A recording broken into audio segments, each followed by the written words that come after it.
சரிங்க. அப்ப அத நாளைக்கு அந்த போரை மட்டும் அடிச்சு விட சொல்லுங்க, ஆளை வர சொல்லி. எதுக்கு ஆளை வர சொல்லி? அதான் நம்ம வீட்டில் எத்தனை பேர் இருக்கோம்ல, ஆளுக்கு ஒவ்வொரு கட்டு எடுத்து வச்சோம்னா போர் வேலையை முடிச்சு போடலாம். எதுக்கு சும்மா ஆளை போட்டுட்டு அவங்களுக்கு தனியாக கூலி கொடுத்துக்கிட்டு? என்ன நீங்க வர வர ரொம்பவே கஞ்சப்பட்டு பாடிக்கிட்டு இருக்கீங்க. ஆ? நானும் பார்த்துக்கிட்டே இருக்கிறேன். எதுக்கு எடுத்தாலும் வேலைக்கு ஆள் வேணான்றீங்க, வர ஆளை வேணான்னு சொல்லி கெடுத்து விடுறீங்க. இப்படி போனா என்ன பண்றது? என்ன காசா இல்ல கூலி கொடுக்கறதுக்கு?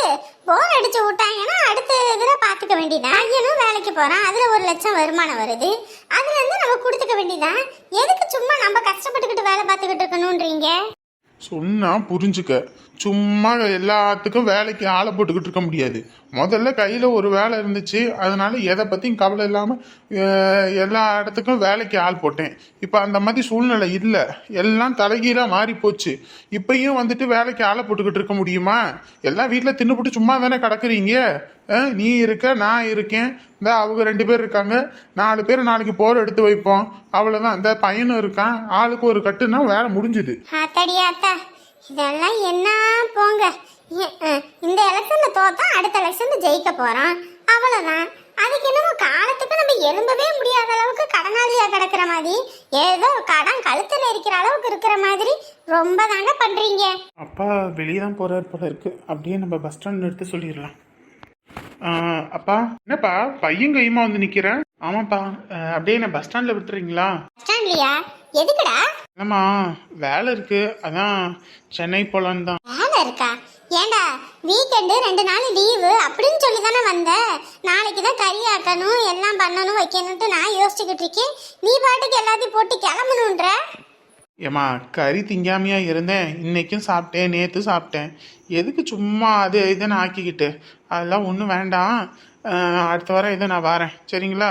அடுத்த வாரம் வரத்துக்கு எப்படின்னு தெரியல, தோதுப்படுற மாதிரி வரேன். ஏன்னா வேலை இருக்குது. இப்போ தான் ஆஃபீஸ்லேருந்து ஃபோன் பண்ணாங்க, எமர்ஜென்சியாம்மா. ஏண்டா இத்தனை நாள் நீ இல்லாத போது யாரை வச்சு வேலை செஞ்சாங்க? என்னமோ எமர்ஜென்சின்னு போய்கிட்டு இருக்க. அதெல்லாம் ஒன்றும் வேணாம், கம்மனி இரு. அப்பா என்னப்பா பேசிட்டு இருக்காங்க? ஏன்பா லீவுன்னு வந்திருக்க, வேகமா ஓடணுமா? பா வேலை இருக்குப்பா, வேலை இல்லாம இருந்தா பிரச்சனை இல்லை. நான் திடீர்னு இப்படி வேலை வரும் நான் என்ன நினைச்சா பார்த்தேன். ஏண்டா வேலை இருக்குன்னு போறியா, இல்ல உன் பொண்டாட்டியோட சண்டை போட்டுக்கிட்டு போறியா? அப்படிலாம் ஒன்றும் இல்லம்மா. உன் மூஞ்ச பார்த்தாலே தெரியுது அவகிட்ட சண்டை போட்டுக்கிட்டு தான் போறேன்னு. என்னதான் சண்டை வருதுன்னு தெரியல. நாங்களா பார்த்து கட்டி வச்சிருந்தோம்னா நீங்க 2 பேரும் சண்டை போடுறதுல ஒரு நியாயம் இருக்குது. சரி, பிடிக்காம 2 பேரும் கட்டி வச்சுட்டு வரலாம். இன்னத்துக்கு இவளைதான் கட்டுவேன்னு நீ இருந்த, உன்னதான் கட்டுவேன்னு அவ இருந்தா. 2 பேரும் ஒருத்தர் கட்டிக்கிறேன்ற முடிவுல இருந்ததுனால தானே கல்யாணம் பண்ணி வச்சோம். அப்படி இருந்து என்னதான் உங்களுக்குள்ள சண்டை வருதோ? அதெல்லாம் எனக்கு ஒரு சண்டையும் இல்லம்மா. போயிட்டு வரேன், உடம்பு பார்த்துக்கோங்க, பார்த்து பத்திரமா இருங்க. பா பஸ் ஸ்டாண்ட்ல விட்டுருங்கப்பா. சரிப்பா, ஏறு. பார்த்து பத்திரையா? அம்மா இந்த வாரத்துல எதுவும் வாரேன்? அதெல்லாம் ஒன்றும் வேணாம்மா, நானே அவங்க வீட்டில் இருக்கேன். ஏற்கனவே அவங்க வீட்டுக்கு அவங்க தங்கச்சி வேற வந்திருக்குதா. இதில் எல்லாரும் வந்து அவங்களுக்கு செய்ய வைக்க கஷ்டமாக இருக்கும். அதனால நான் தனியாக ஒரு ரூம் எதுவும் பார்த்துக்கிறேன், அதுக்கப்புறம் கூட வாங்க. சரிடா, சரி. அப்போ பாரு, அப்புறம் இவளையும் இங்கே வச்சிட்டு இருந்தா பார்க்குறவங்க எதுவும் சொல்லுவாங்க. அதுவும் இல்லாமல் மாசமா வேற இருக்கா. என்னன்னு பார்த்து கூட்டிகிட்டு போ, சரியா? அப்பா வண்டி எடுங்கப்பா, மணி ஆயிட்டு. என்ன அந்த பையன் இப்படி பண்றான்? ஒண்ணுமே புரிய மாட்டேங்குது. ஊர் உலகத்துல பயல்களை வெளியூர்ல வேலை செய்யறமா இருந்துச்சுன்னா பெத்தவங்க கிட்ட பொண்டாட்டியை நான் கூட்டிட்டு போயிடுறேன், நீங்க 2 பேரும் இருங்கன்னு வாங்க. பெத்தவங்க அதெல்லாம் போகக்கூடாது வைக்கக்கூடாதுன்னு சொல்லுவாங்க. இங்க நம்ம வீட்டுல எல்லாம் தலைகீழா நடக்குது. நான் கூட்டிட்டு போய் பக்கத்துல வச்சுக்கடா அப்படின்றேன், வேணான்றானே. என்னத்த சொல்றது? அவங்க முடிவை அவங்களாம் எடுத்துக்கிறாங்க, பின்னாடி நம்மளை போட்டு உழுக்கிறாங்க. ஏங்க ஊருப்பட்ட சாமான் கிடக்குதுங்க. ஒரு 30,000 ரூபாய் ஜாமான் நம்ம வாங்காமே இருந்திருக்கலாம், முன்னையே அங்க போயிருந்தோம்னா. எல்லா பொருளையும் அள்ளி போட்டு வந்துட்டீங்களா? ஆமாங்க, உங்க ஸ்கூட்டி இருந்துச்சுல்ல, அதையும் எடுத்துட்டு வந்துட்டோம். அதையும் எடுத்துட்டு வந்துட்டீங்களா? சரி சரி, எங்க இருந்துச்சு தம்பி? அதையும் ஓட்டி ஓட்டி ஓட்டி அப்படியே தூசி படிஞ்சு வச்சிருக்காங்கப்பா. பெட்ரோலும் இல்லை, ஒன்றும் இல்லை, வண்டியை அப்படியே போட்டு வச்சுட்டாங்க. அப்புறம் நம்ம வண்டி தான் இதுன்னு சொல்லிட்டு அப்புறம் வண்டியை எடுக்கவே முடியலை. அப்புறம் எடுத்து எல்லாம் வண்டியில் போட்டு கட்டி எல்லாம் எடுத்துக்கிட்டு வந்துட்டோம். வீடெல்லாம் எப்படி வச்சிருக்காங்க? ஐயோ ஐயோ, அது வீடா அது? வாழ்ந்த வீடு மாதிரியே இல்லைப்பா, ஏதோ பாலடைஞ்ச வீடு மாதிரி இருள் அடைஞ்சு கிடக்குது. குப்பை எல்லாம் நம்ம வீட்டில் தான் கொட்டு வாங்கி போல இருக்கு. அப்படியே எல்லாம் இலை தலை குலையுமா அப்படியே கிடக்குது. பார்க்கவே கன்றாவியா இருக்குது. வீட்டுக்குள்ளே போனால் அம்புட்டு தூசி படிஞ்சு கச்ச கச்ச கச்ச கச்ச கச்சன்னு கிடக்குது. துணிமணி எல்லாம் அங்கங்கே சுருட்டி சுருட்டி சுருட்டி ஐயய்யே, பார்க்கவே அம்புட்டு அருவருப்பாக ஆகிப்போச்சு. கூட்டி போட்டு எதுவும் வந்தீங்களா? அண்ணி வேண்டான்னு சொன்னாங்க, எதுக்கு கூட்டி பொண்ணு வைக்கணும்னு. அப்புறம் நான் தான் சரி ஒரு காலத்தில் வாழ்ந்த வீடாச்சேன்னு இழுத்து போட்டு கூட்டி போட்டு வந்தேன். நான் வேண்டவே வேண்டாம், எதுக்கு சும்மா எல்லாம் இழுத்து போட்டு பார்க்குற வைக்கிறேன்னு திட்டுனேன். பேச்சே கேட்கல, வம்படியே எடுத்து போட்டு எல்லாத்தையும் கூட்டி தள்ளிட்டு வந்தா. தண்ணி அடி பைப்பில் அடித்து எடுத்துட்டு வாங்க, நீ வீட்டெல்லாம் கழுவி விட்டுட்டு போவேன்னா. இப்போ உனக்கு யார் இங்கே வந்து அவார்டு தாரா? இல்லை யாரும் உனக்கு இந்த வீட்டெல்லாம் சுத்தம் பண்ணி கழுவி கொடுக்கறனால அவார்டு கொடுக்குறேன் நாங்களா அப்படின்னு பிடிச்சி 4 போட்டு போட்டதுக்கப்புறம் தான் அம்மனி கிளம்பி வந்தாங்க. இல்லைன்னா அங்கேயே புழுக்க வேலை பார்த்துட்டு வரத்துக்கு மணி ஆயிருக்கும். வீட்டை வாங்கிவிட்டு அந்த லட்சணத்தில் வச்சுருக்காங்க. அந்த அத்தையாவது வந்து வீட்டை சுத்தம் பண்ணி வைக்கணுமா இல்லையா? ஏங்க அவங்களாம் இப்போ பணக்கார வீட்டில் இருக்காங்கங்க, அவங்களுக்கெல்லாம் இந்த வீட்டிலலாம் பார்க்கறதுக்கு தோணுமா? நாங்கள் போய் சாவி கேட்க போனோம், எம்பிட்டு திமிரா பேசுகிறாங்க தெரியுமா? என்னமோ நாங்கள் உங்கள் பொருளெல்லாம் எடுத்துகிட்டு போக வரல, எங்கள் பிள்ளைக்கு நாங்கள் என்ன சீர்வரிசை வாங்கி கொடுத்தோமோ அதைத்தான் எடுத்துகிட்டு போக வந்திருக்கோன்னு நான் திமிரா பேசி விட்டுவிட்டேன். அப்புறம் எங்கள் மாப்பிள்ளைக்கும் எங்கள் பிள்ளைக்கும் நாங்கள் கடை வச்சு தர போகிறோம் அப்படின்னு சொன்னது தான். அம்மாடி அம்மா, ஆத்தாளுக்கு முகத்துல ஈ ஆடலை. எதுக்குக்கா அதெல்லாம் போய் சொல்லிட்டு இருக்கீங்க? இல்லை தம்பி, சொல்லணும். அவங்கெல்லாம் அப்பதான் வயிறு எரிஞ்சு கிடப்பாங்க. ஒரு காலத்துல ஒன்றுத்துக்கு ஆக மாட்டீங்க, கையால் ஆகாதவங்கன்னு நினைச்சாங்கல்ல. ஏன் மல்லிகா, இதை எதுக்கு அவங்ககிட்ட சொன்னேன்? அவங்களுக்கெல்லாம் நல்ல மனசே இருக்காது, இவங்க கெட்டு போகணுன்னு தான் நினைப்பாங்க. அவங்கக்கிட்ட போய் சொல்லி வச்சிருக்கிற. அதுவும் இல்லாமல் ஏதாவது ஒரு கஷ்டம்னு வந்துருச்சுன்னு வை, மறுபடியும் இங்கே ஓடி வந்து இங்கே உக்காந்துக்கிட்டு இவங்கள போட்டு நச்சரிச்சு எடுத்துருவாங்க. ஆமா ஆமா, அவங்கள வீட்டில் விட்டுவிட்டு தான் நம்ம உட்காந்துருப்போம் பாருங்க, வந்து அடிச்சு பத்தி விட மாட்டோம். அவங்கள பற்றி எதுக்குக்கா இந்த நேரத்தில் பேச்சு? அவங்க சங்காத்தமே வேணான்னு நான் இருக்கேன், அதுகளை பற்றி பேச்சே வேண்டாம், விடுங்க. அப்புறம் சின்ன பொண்ணு வந்தா வண்டி வெளியே நிற்கிறத பார்த்து ஓடி வந்து நாங்கள் பொருள் எடுத்து வைக்கணும்னு பார்த்து காப்பி டீயெல்லாம் எடுத்துகிட்டு வந்துட்டு குடிங்க குடிங்கன்னு ஒரே இது. நான் பேசவும் இல்லை ஒன்றும் இல்லை. ஏன் பேசலை? ஒரு வார்த்தை பேசியிருக்க வேண்டியதானே? ஏன் தம்பி, எப்படி தம்பி பேச சொல்கிறீங்க? நீங்களே சொல்லுங்க பார்ப்போம். அவங்க வீட்டுக்கு எல்லா இதுக்கும் நீங்கள் போய் நின்றுருக்கீங்க, எல்லாம் செஞ்சுருக்கீங்க. ஆனால் உங்களுக்கு ஒரு கஷ்டம் நோனையும் ஃபுல்லாக வயசுக்கு வந்ததுக்கு வாங்கன்னு சொன்னதுக்கு பெரிய நல்லவளாக இருந்தால் வந்திருக்கணுமா இல்லையா? அவங்களாம் மாறிட்டாங்கப்பா, நீங்கள் இன்னமும் பழசையும் நினச்சிக்கிட்டு இருக்காதீங்க. அவங்களாம் காசு கண்ட இடத்துல காத்தடிச்சுக்கிட்டு திரிவாங்க. அவங்களுக்குலாம் நம்ம போய் எதுவும் பண்ணணும்னு வைக்கணுன்றதெல்லாம் நீங்கள் யோசிக்காதீங்க. இந்தா உங்கள் ஓனரை பார்த்தோம், அவங்களையும் வர சொன்னோம். அவர் வந்துட்டு நாளைக்கு நான் வந்துடுறேங்க, அழகு ரொம்ப நல்லா இருக்கணும் வைக்கணும்னு அவர்லாம் சொல்கிறாரு. அவருக்குலாம் நம்ம என்னத்தை போய் செஞ்சிட்டோம்? அப்படி என்னத்தை போய் செஞ்சிட்டோம்? அவரெல்லாம் உங்களை பற்றி பெருமையாக பேசுகிறாரு. ஆனால் உங்ககிட்ட வாங்கி தின்னதுங்கெல்லாம் உங்களை பற்றி அவ்வளோ தரதான் பேசுதுங்க. ஏக்கா, பேசுறதுனால நான் என்னக்கா குறைஞ்சா போயிட போகிறேன்? வாய் இருக்கு, பேசுகிறாங்க, பேசிட்டு போட்டோம். எத்தனை நாளைக்கு பேசுவாங்க? நம்ம காலச்சக்கரம் என்ன ஒரே மாதிரியே சுத்தம்? இந்த இன்றைக்கே அத்தையும் மாமா வந்தாங்க, கடையெல்லாம் பார்த்துட்டு நீங்கள் கஷ்டப்பட்டதுக்கு கடவுளாக பார்த்து ஒரு வாய்ப்பை கொடுத்துருக்காரு, நல்லபடியாக நடத்துங்க, நாங்கள் உங்களுக்கு கூடயே இருக்கோன்றாங்க. இதுக்கு மேலே என்னக்கா வேணும்? மனசுக்குள்ளே ஒன்றையும் வெளியில் ஒன்றையும் வச்சுட்டு பேசுகிறவங்கள விட இந்த மாதிரி 2 சொந்தம் இருந்தால் போதுங்க்கா வாழ்க்கையில். அமுதா பொண்ணுக்கு சொன்னீங்களா? அட, அமுதாவுக்கு சொல்லவே இல்லையே. நல்லா இருந்தீங்க போங்க. போனீங்க அப்படி சொல்லிட்டு வர்றது இல்லையா? இல்லைண்ணே, அவன் வீடு வேற மாத்தினேன்னு சொன்னாலா, அதான் சொல்லலை. 1000 தான் இருந்தாலும் இப்போ எனக்கு ஒரு நல்ல விஷயம் நடக்குதுன்னா நான் உனக்கு ஃபோன் போட்டு, நீ இல்லாமல் ஒரு விஷயம் நம்ம வீட்டில் நடக்குமா? மாப்பிள்ளை வீட்டில் அவங்களும் பேசலாம், அந்த பிள்ளையும் பேசலன்னும் போது இந்த பொண்ணாவது வந்து நின்னா தானே மாப்பிள்ளைக்கு ஒரு இதாக இருக்கும். என்ன போங்க 2 பேரும், அவங்க இப்படி பண்ணாங்க இவங்க இப்படி பண்ணாங்கன்னு 24 மணி நேரமாக அடுத்தவங்களை பற்றியே பேசுங்க. நீங்கள் எதையும் சரியாக பண்ணிடாதீங்க. இல்லை என்னத்தை சொல்கிறதுன்னு தெரியல. முதல்ல அந்த பொண்ணுக்கு போனை போட்டு சொல்லுங்க. நல்ல புள்ள, நம்ம நல்லா இருக்கணும்னு நினைக்கிற புள்ள, அன்னைக்கு நம்ம வீட்டு விசேஷத்துக்கெல்லாம் வந்து நின்ன புள்ள அப்படின்னும் போது அவங்களுக்கு நம்ம கூப்பிடுறது இல்லையா? மறந்து போயிட்டேனே. ஆமாம், எதை மறக்கணுமோ அதை மறந்துருங்க. முதல்ல அவங்களுக்கு போனை போட்டு சொல்லுங்க. அவங்க வந்தாலும் சரி வராட்டியும் சரி. சரி ராணி, நீ போய் அதை பாரு, நான் அந்த வாசலை வலிச்சு விட்றேன். அந்த வாசல் வலிக்கிறதுக்கு காய்பொடியெல்லாம் கொண்டு வந்திருக்கேன், கோலப்பொடி எல்லாமே வாங்கிட்டு வந்திருக்கு. சீக்கிரம் வலிச்சு விடுங்க. எல்லாரும் இப்போலேருந்து குளிக்க ஆரம்பிச்சிங்கன்னா தான் கரெக்டாக 5 மணிக்கு எல்லாம் வந்து இங்கே நிற்பீங்க, இல்லைன்னா அவ்வளோத்தான்.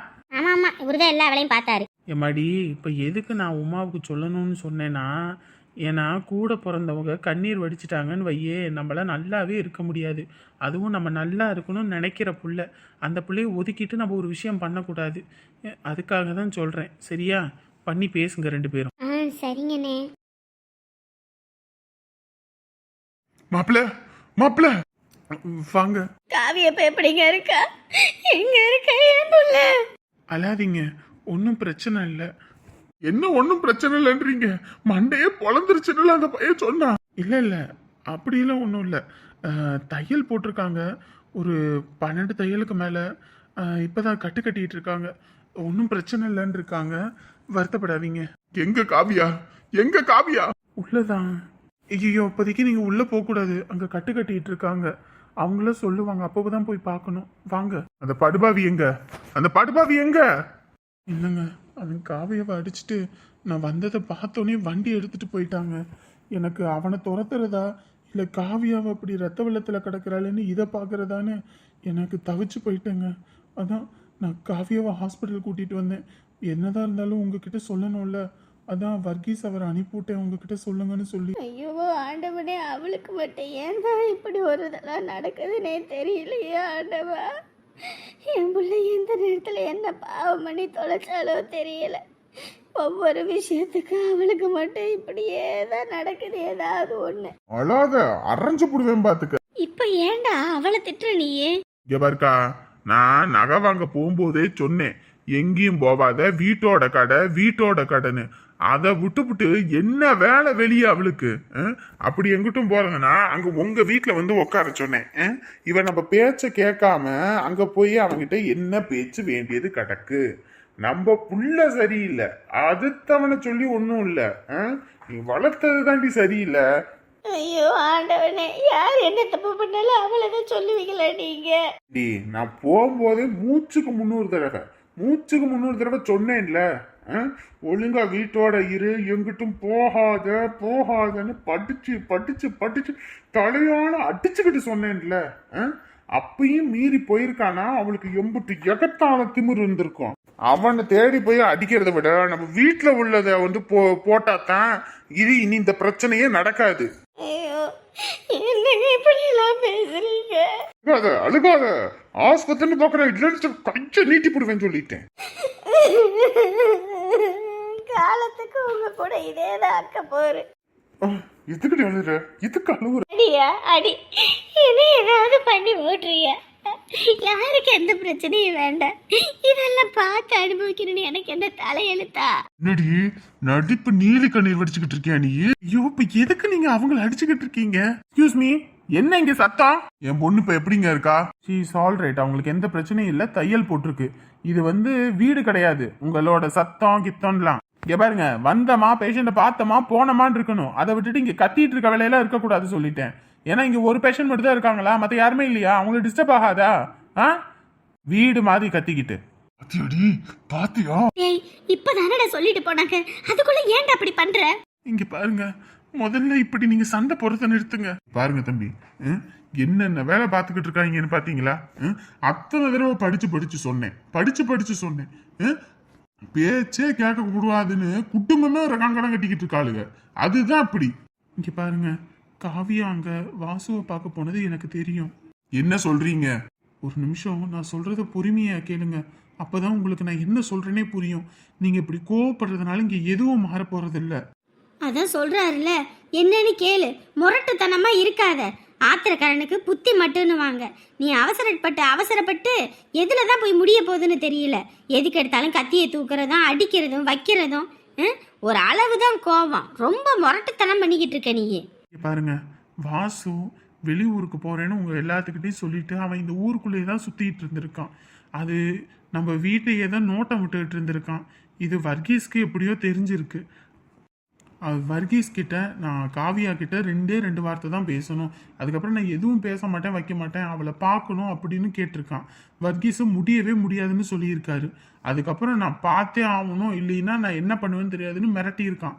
அதுக்கப்புறம் தான் இந்த மாதிரி அவன்கிட்ட பேசணுமாம்மா. 2 வார்த்தை பேசிட்டு போயிடுறேன்றான். நீ ஏதாவது ஒன்று பேசி அவனை அனுப்புகிற வழியை பாரு, இல்லைன்னா ஊருக்குள்ளேயே சுற்றிக்கிட்டு ஏதோ பிரச்சனை பண்ணுவான்ட்டு தான் அவங்க வந்து கூட்டிகிட்டு போயிருக்காரு.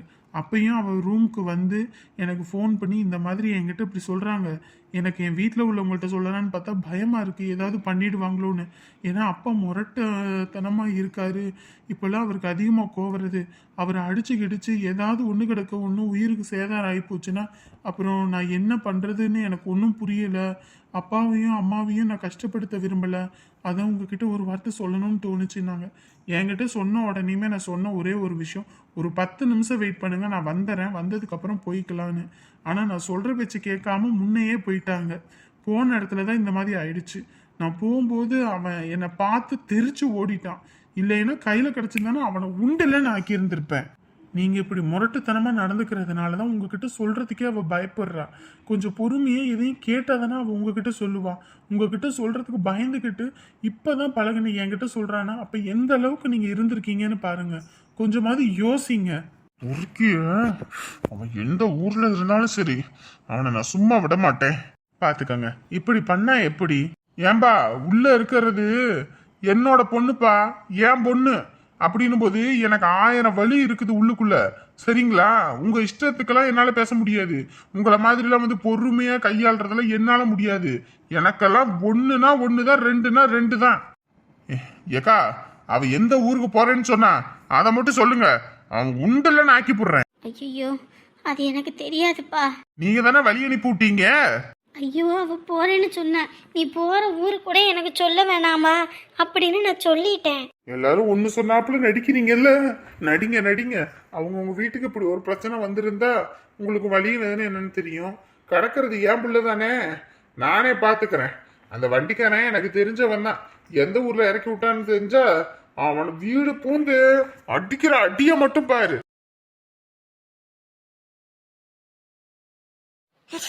யாரது இப்படி வண்டியை வருதுன்னு பார்த்தா இவனா? அடே வந்துட்டியாடா? வண்டி வாங்கி இன்னையோட 3 நாள் ஆகுதுடா. வண்டி எடுத்துட்டு எங்கடா போன? இது என்னடா வண்டி இருக்கிற லட்சணம் மாதிரி? பின்னாடி எல்லாம் அம்புட்டு சவதி சேருமா இருக்குது. வண்டி காயம்பட்டு கிடக்குது. எங்கடா போய் தொலைஞ்ச? வண்டி புது வண்டி மாதிரியா இருக்குது. ஒரு கோயிலுக்கு எடுத்துட்டு போய் ஒரு பூசை பண்ணல. எங்கடா போய் தொலைஞ்ச நீயே? எதையும் என்கிட்ட கேட்காத. எதை கேட்டாலும் அதுக்கு நான் பதில் சொல்ல முடியாது. ஏண்டா சட்டையில என்னடா கொஞ்சம் ரத்தக்கரை மாதிரி இருக்கு? அதெல்லாம் ஒன்றும் இல்லை. என்ன இந்த பையன் இப்படி பண்றான்? ஐயோ ஆண்டவனே, இதெல்லாம் எங்க போய் முடிய போதோ எனக்கு ஒன்றும் புரியல. எங்க போனான்னு கேட்டாலும் வாயை திறக்க மாட்டேங்கிறான். என்ன பண்ணான்னு கேட்டாலும் வாயை திறக்க மாட்டேங்கிறான். எதுவும் வில்லங்கத்தை எதுவும் கொண்டு வரானோ என்னமோ தெரியல. பக்கத்துல தான் இருக்குது. அந்த மனுஷன் கஷ்டப்பட்டு ராத்திரி பகலா சம்பாரிச்சதுல ஒரு பைக்கு வாங்கி கொடுத்தா பைக்கு இருக்கிற அழகை பாரு. ஐயோ ஆண்டவனே, வாங்கி 3 நாள்ல உடச்சி வாயில போடுற அளவுக்கு பண்ணி போட்டு பைக்கு மாதிரியா இருக்குது. ஐயோ, இவெல்லாம் கஷ்டப்பட்டு சம்பாரிச்சு ஒரு பொருளை வாங்கியிருந்தா அந்த பொருளோட அருமை என்னன்னு தெரிஞ்சிருக்கும்.